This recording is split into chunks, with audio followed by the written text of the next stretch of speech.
नमस्कार। आपका बहुत बहुत स्वागत है आज के इस विशेष कार्यक्रम में। विशेष क्यों? विशेष इसलिए कि ये काफ़ी समय से इसके बारे में चर्चा किया जाना अनिवार्य था, किंतु कोई ना कोई व्यस्तता के कारण, आपको पता है, जो अब जैसे सावन चल रहा है तो उनके बारे में अनिवार्य हो जाता है बताना। तो इसी तरह से ये तो बात आज हम करेंगे सुप्रसिद्ध हनुमान बाहुक की। जी, हनुमान बाहुक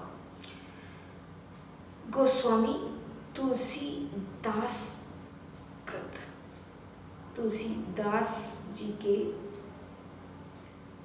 द्वारा ये लाभकारी, ये कितना ज़्यादा लाभकारी है इसके बारे में असल में हुआ क्या, अब हमें लग रहा है इसके बारे में इंट्रोड्यूस करना आपको बहुत ज़्यादा ज़रूरी इसलिए है क्योंकि हमने इसके बारे में सोचा नहीं था बनाने का, लेकिन जब हमने देखा, हमने एक छोटा सा शॉर्ट्स बनाया। पुरानी बात है, थोड़ी सी, तो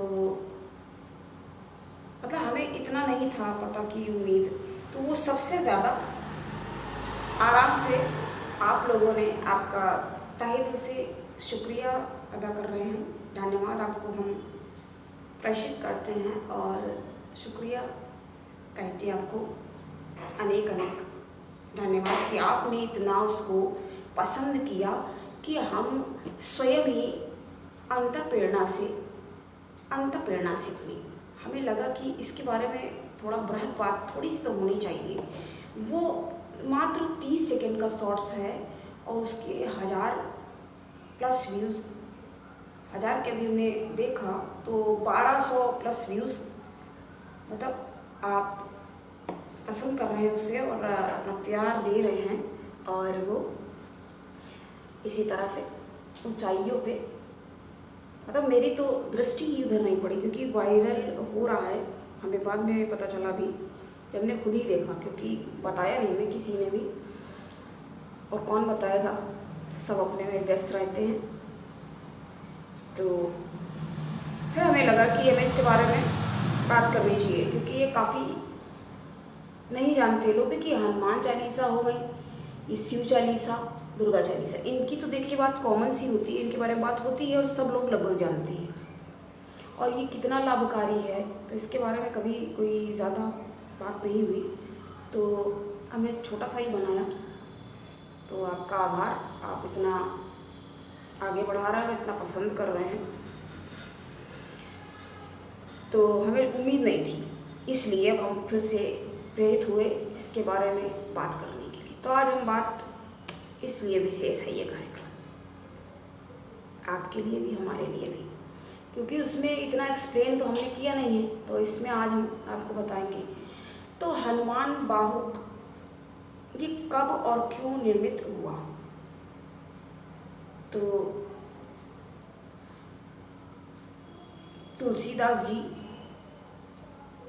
स्वयं पीड़ित अवस्था में जब ग्रस्त हो गए, गोस्वामी तुलसीदास की बाहुओं में व्याध बाधी, ऐसा चर्चा है, मतलब ऐसा ही वर्णन है। इसकी मेन जो मुख्य बात यही है कि बात व्याधि के लिए, व्याधि की जब गहरी पीड़ा उनको उत्पन्न हुई और ये निरंतर दिन प्रतिदिन जैसे चंद्रमा जैसे बढ़ता है, धीरे धीरे घटता है, बढ़ता है धीरे धीरे, शुक्ल पक्ष कृष्ण पक्ष में आप स्वयं देखिए तो सब प्रत्यक्ष प्रमाण है, प्रत्यक्ष को प्रमाण की क्या आवश्यकता। तो इस तरह से कूड़े पंछियों के कारण इनका सारा शरीर वेदना से बिल्कुल ग्रस्त हो गया। जब वेदना से ग्रस्त हो गया तो वो वेदना व्याधि जो, मतलब कुछ भी उपाय, ऐसा नहीं है कि आदमी हाथ पे हाथ रख के बैठ जाता, कुछ ना कुछ तो उपाय करता ही है। तो औषध मंत्र आदि, तोटक आदि इन्होंने काफ़ी सारे इन्होंने उपाय किए, तो उनका कोई लाभ नहीं हो रहा था। और उनका लाभ होने की बजाय घटने के बदले तो रोग ये दिन पर दिन इनका बढ़ता ही चला जा रहा था। जब इनका रोग बढ़ता ही जाता था तो असहनीय कष्टों से जब ये बिल्कुल हर तरह से कुल मिला के निराश और हताश जब हो गए, तब इन्होंने ऐसा सोचा, ऐसा समझा कि क्या करना चाहिए। फिर क्या, जब आदमी देखिए हर तरफ से जब हारने लगता है तो हारे को हरि नाम, है ना, तो भगवान का ही अंत में जब आदमी को समझ में आया था, पहले तो आदमी हाय परिवार, हाय मेरा ये, हाय मेरा वो, ये करता रहता ना, हाय हाय। एक दिन के सॉन्ग में कहेंगे थोड़ी सी मजाक वाली बात आ जाती है।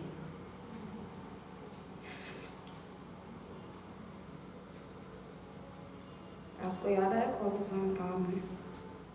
हाय हाय हाय हाय हाय। चलिए आगे बढ़ते हैं। उनकी बात करते हुए भी भगवान भी देखिए खो जाते थे भक्ति में। जब हनुमान जी की बात कर रहे हैं, हनुमान जी जब भक्ति में खो जाते थे, कुछ आपने चित्र देखे ऐसे एकदम मगन जैसे हैं प्रभु भक्ति में। जब व्यक्ति लीन हो जाता है और नेत्रों से जब अश्रु निकल आए, जब धारा निकल आए, तब कहा जाता है कि ये उस समय, ये समझ लीजिए आपको इन्फॉर्मेशन है, ये इंडिकेट कर रहा है। ये क्या इंडिकेट कर रहा है? ये इंडिकेट कर रहा है कि आपकी भक्ति जो है वो पूर्ण हो गई है, पूर्णता की तरफ, पूर्णता की ओर बढ़ चुकी है और पूर्ण ही हो चुकी है।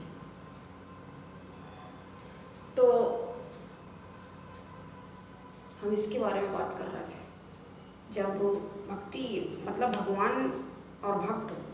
आज आपको एक बात बताती है। अभी हमने जब वीडियो बनाने चले तो आया ख्याल कि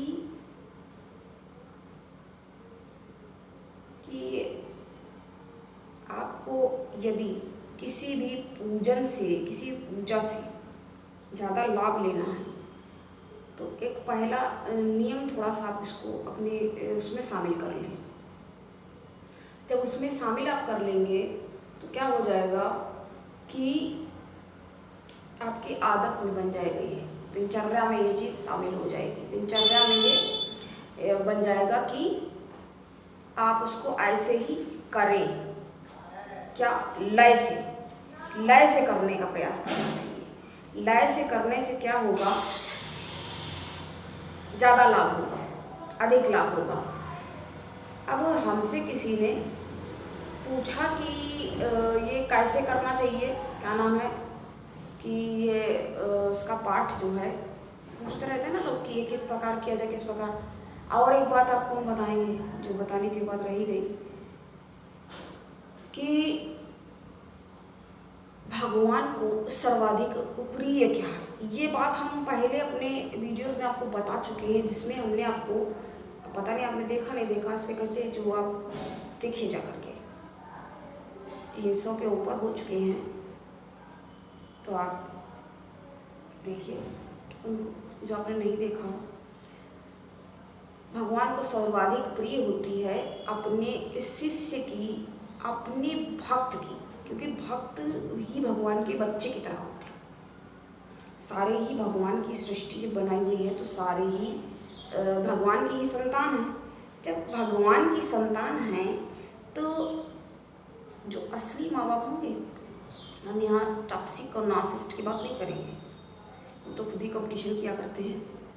तो अब जो थोड़ा बहुत हमारा देखा हुआ है तो उनको क्लियर होगा।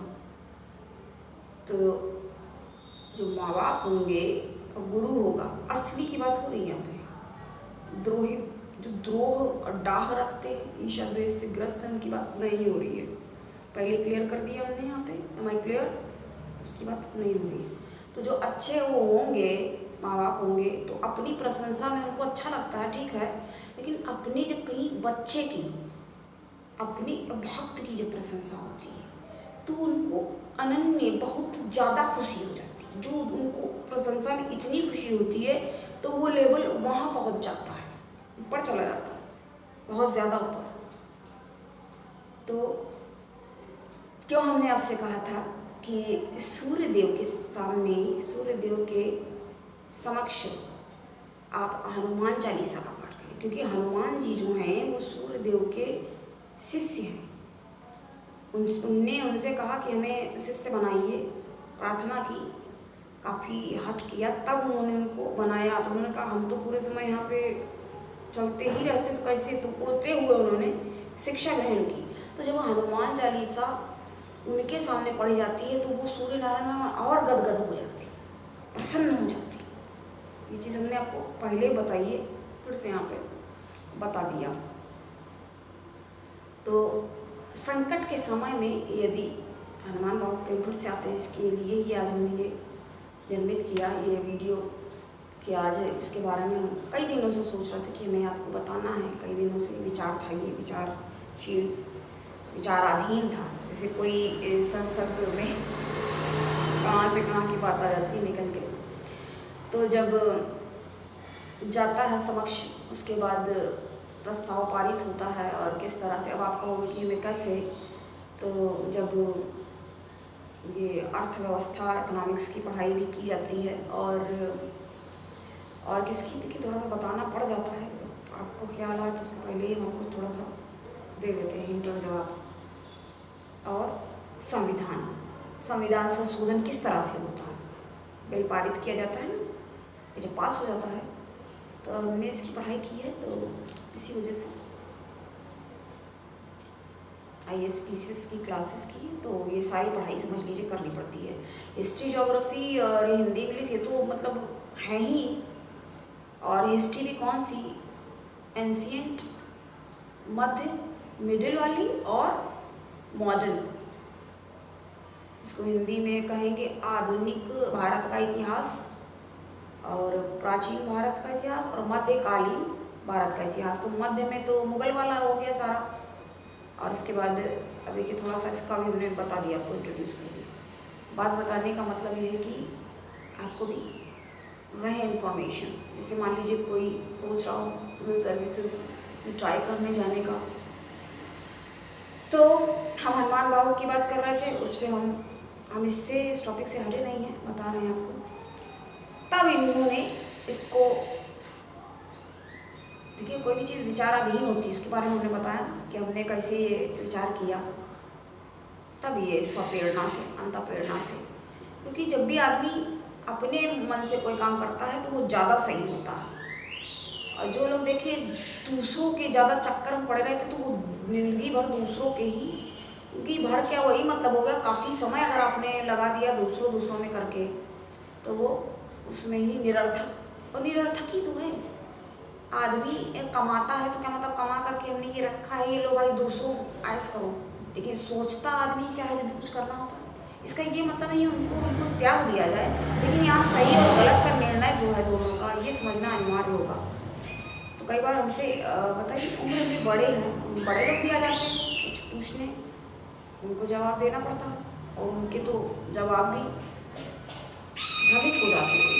तो भ्रम में पढ़ना सही नहीं है, इसलिए हम इस एरिया में देखिए बनाते नहीं हैं। थोड़ा सा यहाँ पे इसको आप इग्नोर करें, अवॉइड करें और हमारी बात पे कॉन्सेंट्रेट करें, तब ये समझ लीजिए। तो ये क्यों इतना प्रभावी है, इसका कारण हमें थोड़ा सा एक्सप्लेन करने का यही था कि ये इसलिए इतना प्रभावी है क्योंकि जब वो खुद, क्योंकि जब भक्त, जिसने कहा ना पूजा कब पहुँच जाती, जब आंसू निकल जाए तो पहुँच गए।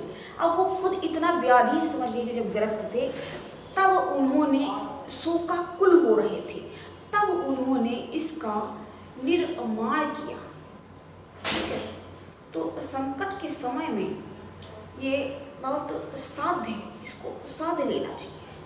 और ये स्रोत, और हमें पता है हर कोई देखिए हमारी बातें सुनेगा भी नहीं, देखेगा भी नहीं, तो भगवान ना आने भी नहीं देते सही राह में, कह देते। अब तो देखिए हम कई बार कहते भी नहीं, करिए आप सब्सक्राइब करिए, भैया आपकी इच्छा है, क्योंकि जिसको जितना मिलना है, लाभ जो है प्राप्ति की बहुत साधन है, ये आप ना मानिए। अब आजकल तो बहुत चला हुआ है, पता नहीं क्या क्या लोग बताया करते हैं, तो अभी उसमें हमें जाना नहीं है। बस हम तो उन टॉपिक्स के बारे में बात ही नहीं करते, उनको टच ही नहीं करते, छूते ही नहीं है।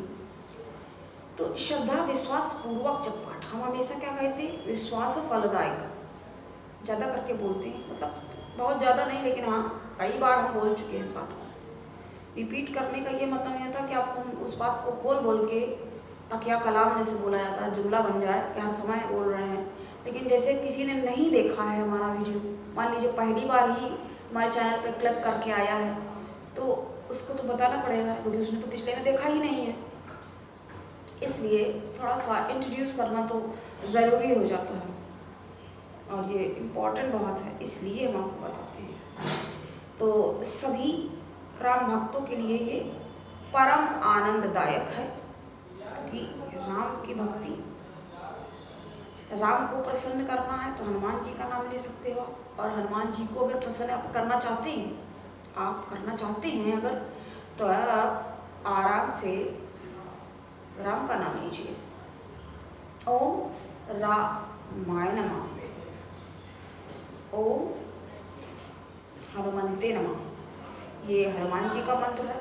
हनुमान बाहु का पाठ करने के बाद इस मंत्र को यथाशक्ति करें, या आप 3 माला, अगर आपसे 3 माला नहीं हो पा रहा है तो आप इसको 1 माला भी कर सकते हैं। आराम से आप इसको कर सकते हैं, इसमें कोई वो नहीं है। तो हनुमान बाहु का पाठ आपको प्रातःकाल, सुबह के समय और सांझ के समय, शाम के समय में इसको आप आराम से, या अगर आप सुबह में नहीं कर पाते हैं, नो प्रॉब्लम, कोई प्रॉब्लम नहीं है, आप शाम को करिए, रात तक भी कर लीजिए, बहुत अच्छा, बहुत उचित है आपके लिए, अत्यंत लाभकारी होगा ये सिद्ध। अब लोग एक चीज़ क्या कहते हैं, तो बड़ी बड़ी कंपनी में तो नए नए लोगों को ही काम दिया जाता है क्योंकि उनके पास ज़्यादा एनर्जेटिक और बहुत कुछ ये होता है। अब लोग एक तर्क दिया करते हैं, हम तो किसी को गलत नहीं कहते, लेकिन जब अगला गलत आपको कहने पे तुला है तो कुछ जवाब तो देना बनता ही है, ज़रूरी है। ये तो वैसे मेरी भाषा ही नहीं है कि भाई ये बनता है, आजकल लोग ये काफ़ी इस्तेमाल करते हैं, काफ़ी यूज़ करते हैं इसे, कि भाई अनुभवी, ठीक है, अनुभवी आप अगर हैं, जैसे बहुत वैसे लोग हैं, तो इसका ये तो मतलब नहीं है कि जो नया आ गया है और आज के समय में, अब हम कुछ उदाहरण आपको बताएंगे तो आपको स्वयं लगेगा कि नया आ गया तो भाई उसको तो कुछ आता ही जाता नहीं है, उसने तो बस एक किताब पढ़ लिया है, एक आधा किताब पढ़ के चला आया है। ऐसा नहीं है, वो भी एक्सपीरियंस से ही कुछ बोल रहा होगा, कुछ तो देखा ही सुना समझा होगा, कुछ ना कुछ। क्योंकि अगर कॉन्फिडेंस से आदमी कोई बात कर रहा है तो इसका मतलब क्या है, आता कहाँ से कॉन्फिडेंस, कहाँ से आ जाता है? हवा में तैर रहा है, पकड़ लिया, आ गया, सोचना पड़ेगा ना कि बोल क्या रहे हो। तो इस तरह की फालतू की जो बातें करते हैं ना कि भाई अनुभवी का मतलब है सब कुछ बुजुर्ग के पास ही रखा है, ठीक है, बहुत कुछ है उनके पास, एक अलग एक्सपीरियंस है, लेकिन खुद को आप अच्छा बताने के चक्कर में आप दूसरे को डाउन करने का तो आपको लाइसेंस नहीं मिल गया ना। अब ये कहना तो ज़रूरी है, किसी के खिलाफ नहीं है, लेकिन हमें लग रहा समझने वाले तो समझ गए क्या कहा। तो देखिए बड़ी बड़ी जगहों पे इसका मतलब वो भी सही है, उनको गलत नहीं कहा जा रहा, समझना पड़ेगा।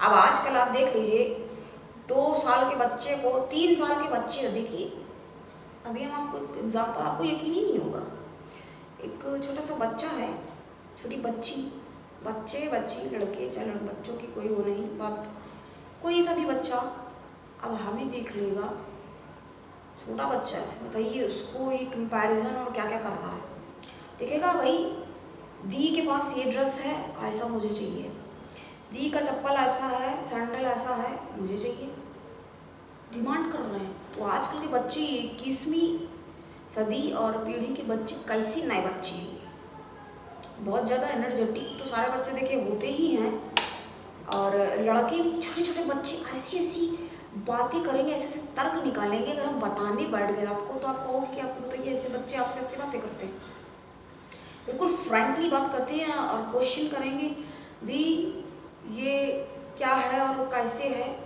और वो खुद भी उनको पता नहीं, न जाने उनको क्या क्या आता होगा। फ़ोन ले लेंगे, ऐसे लेके फ़ोन को बैठेंगे और उसमें सॉन्ग निकाल लेंगे, उसमें तुरंत। कितने बड़े बच्चे, 2 ढाई 3 साल के, तो वो बच्चे क्या बेकार हैं? हमने अभी बताया है, थोड़ा जाके आप देख लीजिएगा। तो इस तरह की जो बातें अगर क्वेश्चन मार्क आप किसी पे लगा रहे हो, तो सही कैसे बता रहे हैं, सिर्फ आपको इन्फॉर्म कर रहे हैं, यहाँ कोई विरोध वाली बात नहीं है।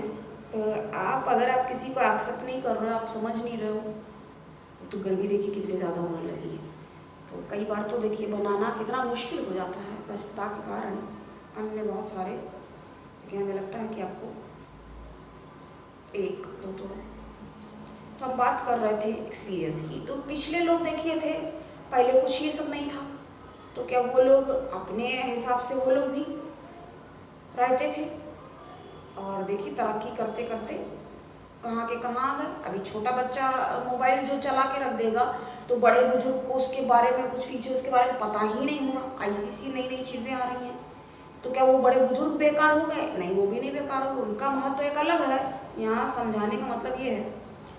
तो उनका महत्व अलग है। और जो बच्चा इतना इंटेलिजेंट है, क्योंकि राहु ऐश्वर्यदायक था और कलयुग का राजा है राहु, और साथ में इसके लिए भी मुझे लगता है पार्ट और बनाना ही पड़ेगा शनि, क्योंकि शनि जो है निरंतर चलते रहते हैं, आगे बढ़ते रहते हैं। तो गलत तो यहाँ कोई नहीं है। अब हमारे ही, आप किसी को भी आप लेंगे, उनके पास जो एक्सपीरियंस है, उनको जो चीज़ें आती हैं, उनसे भी आप कुछ सीख सकते हैं। इसका ये मतलब बच्चे से अगर आप पूछ लें, उसमें अगर आप अपनी तौहीन या वो समझ रहे हैं, तो इसका तो मतलब है कि क्षुब्ध हो रहे हो। और मानसिकता जो है वो उतना ज़्यादा कुछ कहना हम नहीं चाहते, लेकिन कैसी मानसिकता है? तो आपने स्वयं को ही एक इंटेलिजेंट समझ रखा है और अगले को आप बता रहे हो, तो ये कैसी मानसिकता है? अगले को आप स्वीकृति नहीं दे पा रहे हो, स्वीकार नहीं कर रहे हो, एक्सेप्ट नहीं कर रहे हो कि हाँ भाई ये भी अच्छा है और इसके पास भी काफ़ी सारा नॉलेज है। क्योंकि भाई ये राहु का युग चल रहा है, और राहु जिसका अच्छा होता है हम बता चुके हैं, आप पिछले वीडियोस देख सकते हैं।